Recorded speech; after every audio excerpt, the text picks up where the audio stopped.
मंडळींनो, ह्या बघा माझ्या हातात काय ता गावातल्या व्हळातले काळे कुर्ले.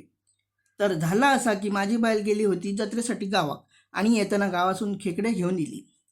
तर आज मी तुमका दाखवतले माझ्या बैलाच्या हातची मालवणी खेकडा मसाला रेसिपी. तर सगळ्यात आधी मी या खेकड्यांचे तंगडे तोडले आणि नंतर व्यवस्थित साफ करून घेतले.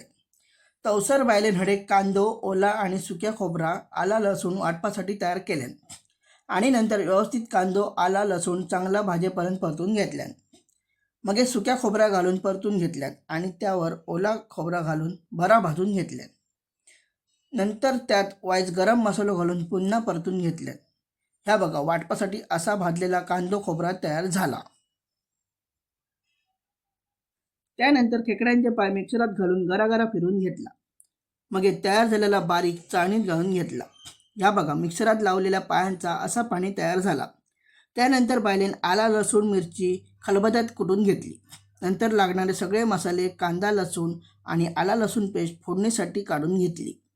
नंतर एका भांड्यात तेल गरम करून त्यात ठेचून घेतलेली लसूण घातली आणि मग कांदो बरोबर परतून घेतलो.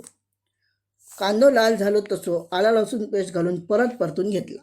त्यानंतर त्यात लागणारे सगळे मालवणी मसाले टाकले आणि चांगला एकजीव करून घेतल्यावर त्यात डेंगे आणि पेंदे टाकून चांगला ढवळला. नंतर त्यावर जरा वेळ झाकण ठेवून वाफ दिली. थोडा वेळ वाफ देऊन झाल्यानंतर त्यात मगाशी मिक्सरात लावलेला खेकड्यांचा पायांचा पाणी ओतला आणि गरजेपुरता पाणी टाकला. नंतर चवीपुरता मीठ टाकून खेकडे चांगले शिजण्यासाठी झाकण लावून ठेवला. खेकडे शिजतात तोपर्यंत इकडे मगाशी भाजलेला कांदो आणि खोबरा मिक्सरात लावून घेतला. ह्या बघा असा तयार झाला मालवणी वाटप. नंतर खेकडे चांगले शिजले की नाही तर चेक करून मिक्सरात लावलेलं वाटप टाकलं आणि चांगला मिक्स करून उकळी येण्यासाठी थोडा वेळ झाकण ठेवला. चांगली उकळी येल्यानंतर त्यावर कोथिंबीर टाकली.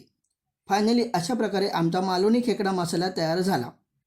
तर आमची मालवणी खेकडा मसाला रेसिपी तुमका कशी वाटली तर कमेंट करून नक्की सांगा आणि व्हिडिओ आवडल्यास लाईक करा. असेच नवनवीन व्हिडिओ बघण्यासाठी चॅनलला सबस्क्राईब करा. धन्यवाद. देवा काळजी.